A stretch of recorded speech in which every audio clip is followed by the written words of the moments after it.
Good morning, USA News Now. This is Mary, and I am here today amidst a revolutionary time in our country, an extremely large anti-war protest. The anger and passion within the people here in San Francisco is a tragic spectacle depicting the imminent loss of the American people, who are fighting for both their families and their freedom this morning.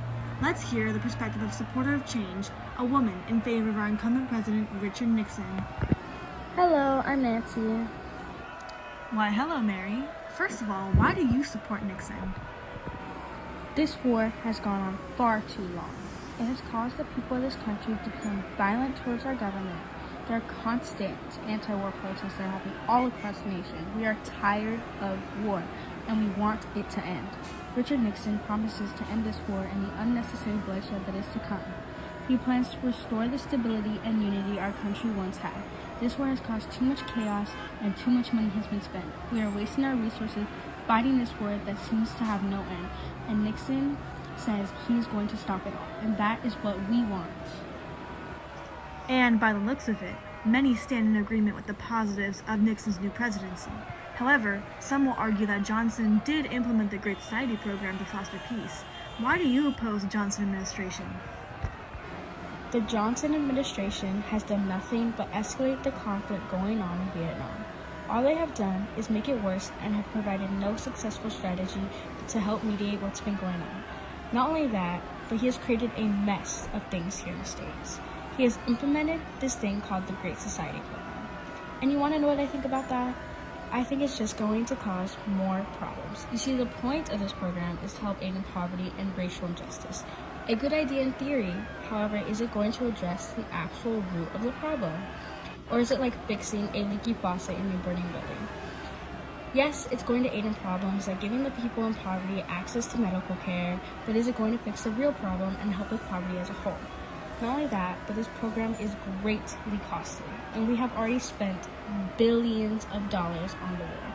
This will cause there to be even more taxes and inflation placed on us, the people here in the States. I just think Johnson created a mess of this country, and we needed someone who will make a change and better this country as a whole.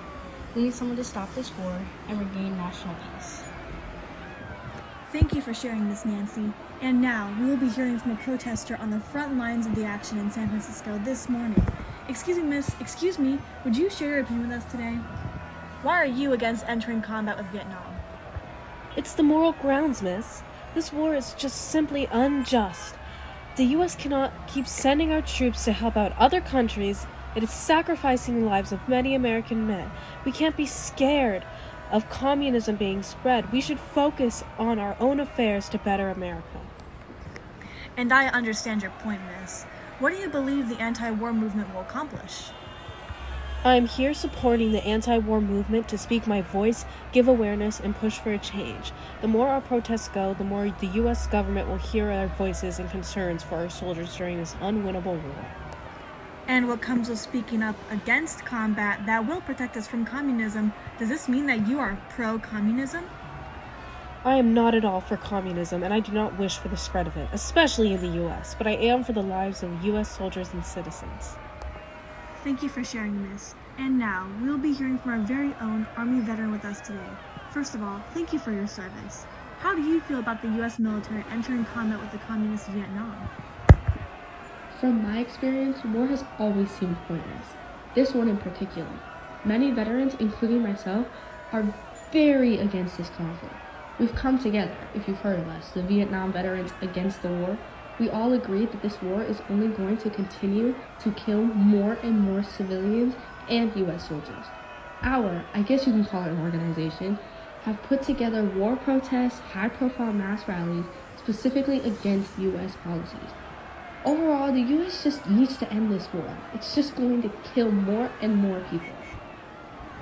And with all the lives being lost from our U.S. military, how do you think this will harm the U.S.'s economy?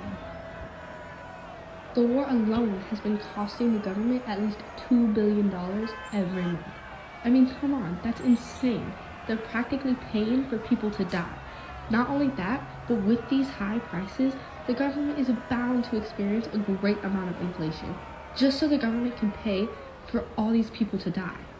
It's honestly just ridiculous. With the rise of skepticism in our government officials, speaking out could indicate an agreement with socialist ideals. Does your stance against fighting communism indicate communist sympathy? What? Simply because I can't stand the thought of losing my fellow comrades, you're going to insult my stance with my country? I may not believe in war, but I do believe in the American way. This war is only going to continue to kill and kill. We haven't even had any successful outcomes, only more and more death, from both sides. This ongoing, pointless, and indirect battle with the Soviet Union is only causing casualties where casualties don't need to be. I support my country and will die for my country, but this war is just wrong. Thank you for sharing this. As the world lays their eyes on the American people in San Francisco today, let's hope for peace and change in the present stance of our engagement with Vietnam. Amidst the upheaval of a great nation, the people believe that they have not only watched Johnson's need for combat destroy the economy, but also the corruption of the innocence of our people, watching our military inhumanely kill thousands of innocent lives last year during Johnson's proclaimed Tet Offensive. Let's hope the needs of our people are heard and acknowledged. Dear Mr. President, war has no winners. And that is all from me, Mary, reporting for USA News Now on November 15th, 1969.